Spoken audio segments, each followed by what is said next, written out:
नीलांचल पर्वत की वादियों में बसे मां कामाख्या के मंदिर में हर श्वास में भक्ति है, हर ध्वनि में शक्ति है और हर आत्मा में मां की उपस्थिति।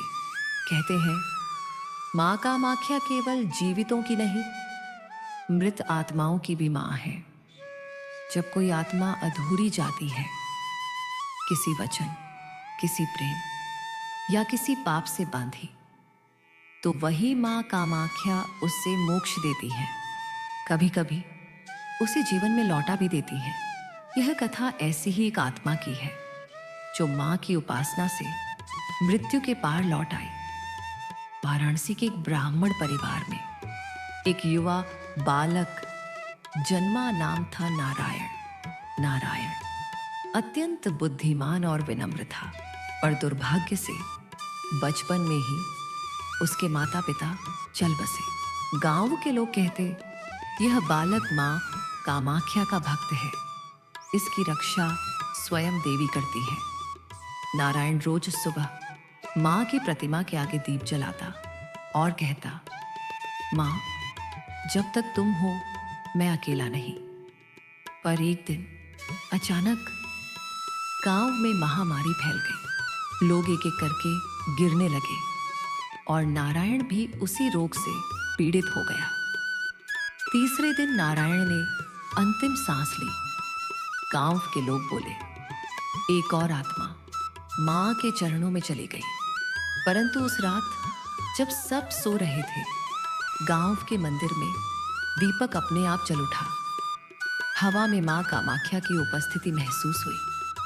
गांव की वृद्ध पुजारिन बोली, यह कोई साधारण मृत्यु नहीं है, ये आत्मा मां से बंधी है।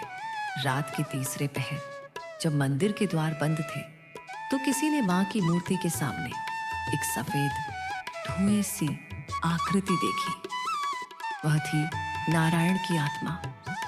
आकृति धीरे धीरे मां की मूर्ति के पास पहुंची और धुंध में एक मृदुल स्वर गूंजा, मां, मेरा जीवन अधूरा है। मैंने कभी तुम्हारी आरती छोड़ी नहीं, पर जाने से पहले तुम्हारा नाम भी नहीं ले पाया। मां की मूर्ति की आंखें चमक उठी। मंदिर के भीतर दीपक की लौ ऊंची उठी।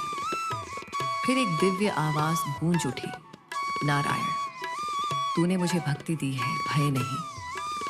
मृत्यु शरीर का अंत है, आत्मा का नहीं। अगर तेरा कर्म अधूरा है तो मैं तुझे लौटा दूंगी, ताकि तू अपना संकल्प पूरा करे। अगली सुबह गांव के लोग चौंक उठे। जिस कुटिया में नारायण का शरीर रखा गया था, वहां से एक हल्की लाल रोशनी निकल रही थी। वातावरण में चंदन और केसर की सुगंध फैल गई। लोग दौड़े आए और देखा, नारायण की छाती धीरे धीरे ऊपर उठ रही थी। वह सांस ले रहा था। धीरे धीरे उसने आंखें खोली। पहले शब्द जो उसके मुख से निकले, जय मां कामाख्या। गांव में शोर मच गया। मां ने चमत्कार किया। नारायण ने पानी मांगा और पुजारिन से कहा, मां ने मुझे वापस भेजा है, मुझे उनका मंदिर बनवाना है। उसने उसी दिन नीलांचल पर्वत की यात्रा शुरू की। कई दिन और रातें चलते हुए वह आखिरकार मां कामाख्या के मंदिर पहुंचा। वहां उसने गर्भगृह के बाहर सिर झुकाया और बोला, मां, मैं लौटा हूं। तुम्हारे आदेश से अब मुझे अपना कर्म पूरा करना है। मां का स्वर गूंजा, नारायण, तेरा लौटना केवल तेरा नहीं, उस हर आत्मा का प्रतीक है जो भक्ति में जीती है। जा, अपना जीवन सेवा में लगा दे, मैं सदा तेरे साथ रहूंगी। नारायण ने अपने जीवन का हर क्षण मां की सेवा में लगा दिया। उसने गांव में एक छोटा मंदिर बनवाया, जहां हर दिन जय मां कामाख्या की ध्वनि गूंजने लगी। लोग कहते, जिस स्थान पर मां ने उसे लौटाया था, वहीं उसकी आत्मा सदा जीवित है। नारायण अब साधक बन चुका था। वह दूसरों से कहता, मृत्यु डर नहीं, मां का आह्वान है जो अधूरी आत्माओं को पूर्ण करती है। एक दिन नारायण ने मंदिर में अंतिम आरती की। वह बोला, माँ, अब मेरा कार्य पूर्ण हुआ। उस रात लोगों ने देखा, मंदिर के दीपक की लौ 3 भागों में बांट गई, लाल, सुनहरी और सफेद। और फिर गर्भगृह से आवाज आई, नारायण, अब तू लौट सकता है, तेरी आत्मा अब मुक्त है।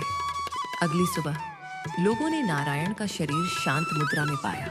माथे पर लाल रोशनी की रेखा थी। वह लौट चुका था, पर अब सदा के लिए माँ की चेतना का हिस्सा बन गया था। माँ कामाख्या कहती हैं, जो मुझे सच्चे मन से पुकारता है, उसकी आत्मा कभी भटकती नहीं। मैं जीवन की भी जननी हूँ और मृत्यु की भी करुणा। मेरे चरणों में आने वाली आत्मा कभी अधूरी नहीं रहती। वह या तो मोक्ष पाती है या लौटकर अपना अधूरा कार्य पूरा करती है। नीलांचल पर्वत आज भी उस दिन को याद करता है, जब एक आत्मा माँ की उपासना से लौटी थी। कभी कभी माँ कामाख्या के मंदिर में रात के समय एक दीपक अपने आप जल उठता है। लोग कहते हैं वह नारायण की आत्मा है, जो आज भी माँ की आरती गा रही है। माँ की शक्ति मृत्यु से परे है। वह केवल जीवन नहीं देती, बल्कि जीवन का अर्थ भी लौटाती है। माँ कामाख्या की उपासना से लौटी आत्मा की यह कथा हमें याद दिलाती है कि भक्ति केवल संसार के लिए नहीं, आत्मा के लिए भी अमृत है। जब प्रेम और श्रद्धा से माँ को पुकारा जाता है, तो मृत्यु भी झुक जाती है। जय माँ कामाख्या, जय माँ कामाख्या।